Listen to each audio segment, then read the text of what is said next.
Hello YouTube, this is Morgan, Airspeed Prime, here at my next Airspeed Reads Naruto video. This is going to be for volume 44 of the manga, which is called Senjutsu Heir.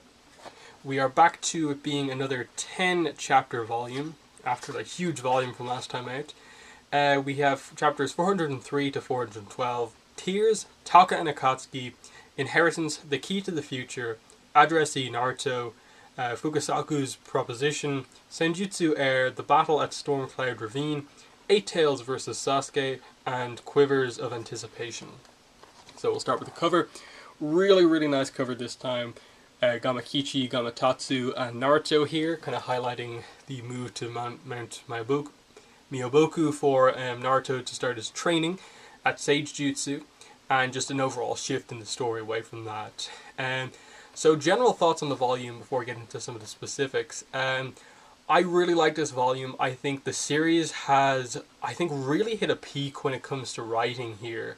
I think just so many big things are happening, so many big things that are happening that are well executed, referencing stuff that's been set up since the start of the series, how they executed the Itachi Sasuke fight, the ending of that, transitioning out of it with the true reveal about Itachi, how they're still using Itachi's death to kind of drive Sasuke forward. It's changing the Akatsuki's view on things going forward now that Itachi's out of the picture. And Naruto, now that he's found out that Jiraiya is dead, how that's driving him forward to, to avenge Jiraiya, but also, continue his training and get to the point where he can potentially hope to get Sasuke back. I just think we're at a stage now where just Kishimoto is using so much of what he set up, using it well, and just driving the story towards an overall really strong point. And I think it starts off immediately at the beginning. I love how they kind of immediately compare, and to some extent contrast, the start of the volume with Naruto and Sasuke. They both remember an event from the past, but in terms of us as the audience, we get to see an extra layer of that event that we hadn't seen before.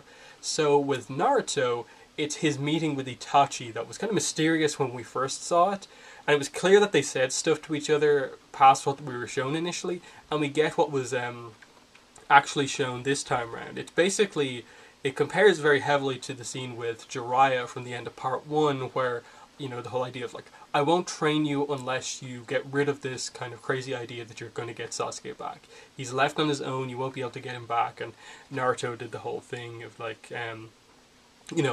if being smart means what you say it is, I'll remain a fool my entire life. That's my ninja way, I never go back on my word because I said I would get Sasuke back. And it's just the idea that he repeated the same thing to Itachi when Itachi basically called him out for having these kind of almost childlike goals of no, I'll do it because I said I'd do it.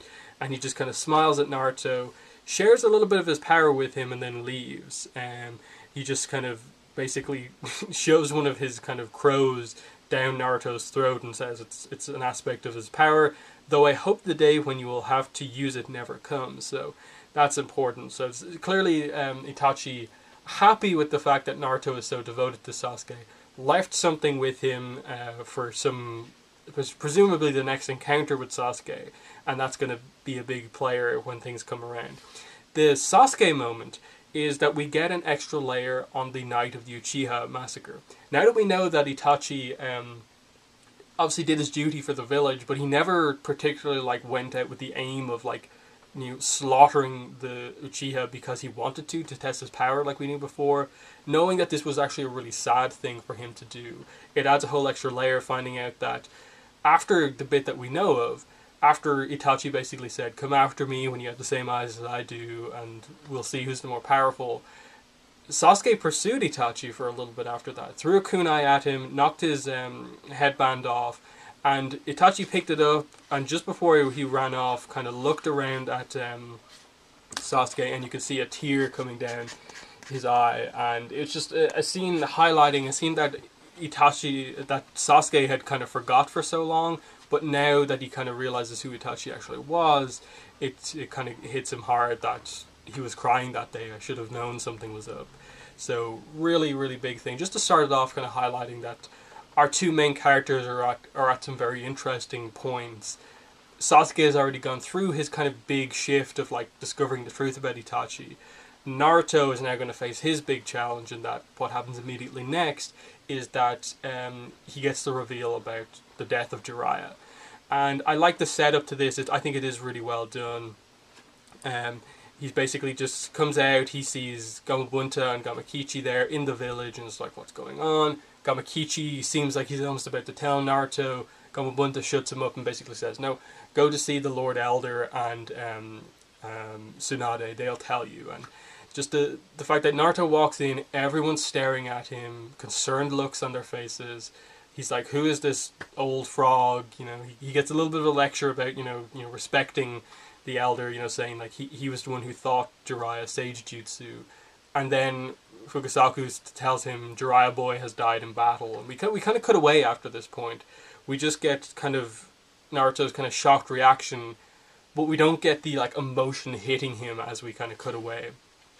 On the other side of the story, what's happening is basically we are seeing basically what's happening with regards to Toby still being around Sasuke now wanting to go after the Leaf Village, and the Akatsuki's goals now being a lot clearer. They're now able to do a lot more now that Itachi is out of the way, because Toby reveals to Zetsu that, okay, our pact with Itachi is over now that he's dead. We can freely go after the Leaf Village because our pact was that we wouldn't until Itachi was dead. So they can do that now. That means they can go after the Nine Tails and the Eight Tails, because they only have two more left to find. Sasuke, is going to basically join the Akatsuki. They're going to send him after the Eight Tails, and they themselves, the Akatsuki, are going to go after the Nine Tails. So very clearly they're kind of keeping Naruto and Sasuke separated for now, but still it's going to be a tough mission for Team Taka to even take down a Jinchuuriki on their own, and it's going to be very telling. But yeah, and he just reveals as well as that to Zetsu that like as much as they've lost so many members of the Akatsuki, they kind of have got what they wanted in the end. They're rid of Itachi, who ultimately was holding the group back more than they kind of thought initially, and more importantly now they have Sasuke on their side. Toby has managed to kind of convince Sasuke enough that he is opposing the Leaf Village and is kind of ultimately helping them. So Sasuke just doing what he's doing is going to help the Akatsuki at a base level. But yeah, we get the aftermath of kind of what's happening with Naruto. He struggles to accept it initially, but then kind of basically challenges Tsunade. Like, why did you let him go alone? If he was the Hokage, he wouldn't have let you go to any place like that alone. He's told about the code on Fukasaku's back and all that sort of stuff. And he's obviously not overly concerned right now with what exactly is going on with the code, because he's obviously dealing with the death of his mentor. And you have characters like Kakashi pointing out, like, you of all people ought to know Lady Fifth's feelings, and we get a little flashback to her last meeting with Jiraiya, the fact that she betted that he wouldn't make it back because she always is kind of wrong in these things, but it turned out to be the truth. And it's just this whole idea of Naruto's kind of more openly expressing his feelings about what went on, that he's upset about it. Tsunade, as the leader of the village, is kind of putting on a brave face, but as we see later on, she is very much just as affected too. She's not saying a massive amount, she's kind of, to some extent, respecting Naruto's feelings, and it kind of all ends up kind of coming out in the end. But we'll get to that. The next key point, I think, and I think it really highlights kind of the impact that this has had on Naruto, is that he immediately walks out and Iruka's there, and he's like, hey, we'll go get ramen and catch up. I just knocked something down. We obviously know that this is Naruto's probably his favourite thing to do, eat ramen with the people he cares about. And the fact that he just kind of brushes Iruka off in this moment, I think is very, very telling of how he's kind of feeling. We haven't really seen Naruto like this in a long time, and we come to the moment where he has the kind of ice pop that he usually shares with Jiraiya, and he's on his own, kind of crying. And it takes, you know, Iruka coming back and talking to him here to really help him through this, you know, saying how, you know, Jiraiya was only ever had praise for you, he had faith that you were the one who would inherit his will, and that you'd become a good Hokage one day. He wouldn't be happy seeing you like this, basically. That, you know, he wouldn't want you to be so upset about his death, and just kind of more embrace it as like, he trained you to basically be his next in line. You should try your best now to make that happen, and part of that is solving the puzzle, and just kind of living up to the fact that you were trained by one of the 3 legendary Sannin. And the other side of it is that Shikamaru is put in charge of the deciphering the code on Fukusaku's back by Tsunade as she kind of walks off, and it's a nice moment to hear as we get her kind of feelings on the matter, in that Sakura is aware that kind of Tsunade is going off to deal with her feelings alone, and she kind of has to hold Shikamaru back from asking her more questions about this. And we get a really nice moment of her kind of flashing back to like meeting Jiraiya for the first time, and it really hitting her the kind of death of Jiraiya here. So it's a really kind of well done thing that, like, obviously that at this stage happened like 2-3 volumes ago.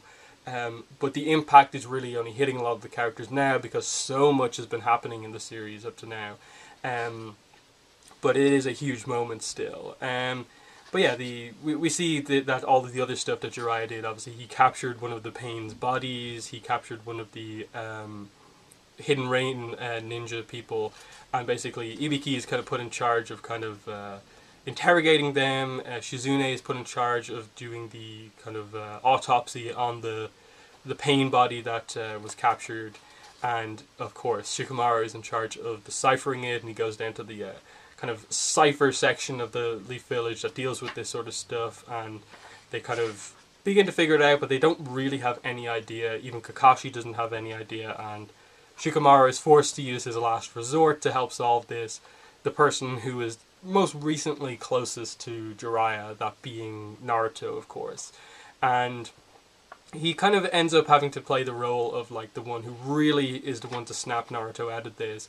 He brings Naruto to Kurenai to kind of, one, let Naruto know that Kurenai is in fact pregnant at this point in time, but also to kind of showcase the fact that like Shikamaru is someone who has also kind of lost his mentor in Asuma not too long ago. So he's recently dealt with this, so he knows exactly how Naruto is feeling, and how his approach has been basically that Asuma entrusted his child when that child is born to me, that I will train the child when they're born, and kind of I'm accepting that role now, that him dying is basically passed on the fact that like I'm the next in line, that it's not just that he's gone, I'm there to fill in for him, and kind of you have to do the same as it kind of applies to Jiraiya. So help me figure out this kind of cipher first. And very quickly, obviously, I don't want to spend a ton of time going through the exact details here, but the key is that Naruto is the first one to point out that the first part of the code is actually a katakana letter and not the number 9.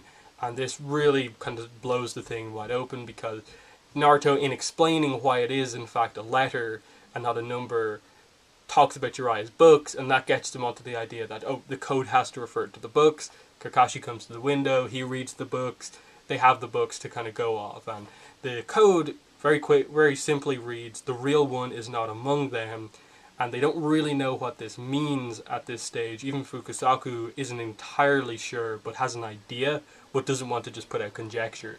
We as the audience are kind of assuming that, like, okay, so what this means is realistically that of all the Pains that we've met, the one who is actually, like, Pain is not actually any of those people. They're being controlled to some degree. As we see, basically, Pain heading out for Konoha. So Pain is going to be the one to attack Konoha in the end. So very interesting stuff. As, of course, Team Taka arrive at the Cloud Village to take out the Eight Tails and capture him. The next stage is basically Naruto is asked by Lord Fukusaku if he wants to come to Mount Miyaboku to train at Sage Jutsu. because he's not powerful enough right now to in any way take on Pain or any of the other members of the Akatsuki. He needs this kind of training.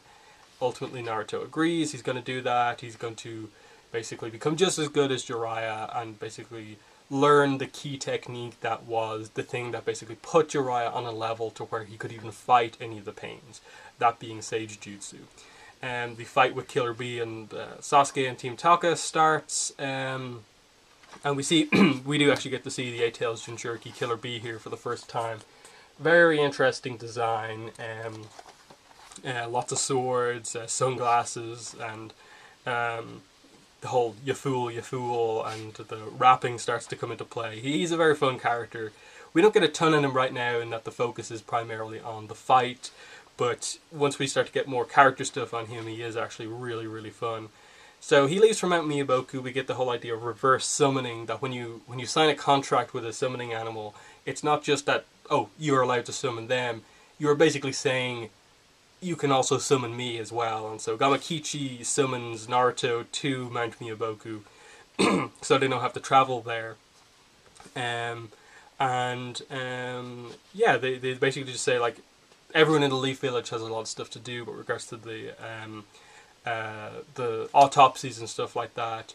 But as the story is, the way it's presented to us, very interestingly, Naruto has just left the village as an attack by the Akatsuki is coming for the village now that Itachi can't protect the village anymore. So it's really well done the way that kind of plays out, the fact that Itachi's death ultimately has led to all of this kind of stuff happening. It's really opened the kind of floodgates for all of this crazy stuff to happen.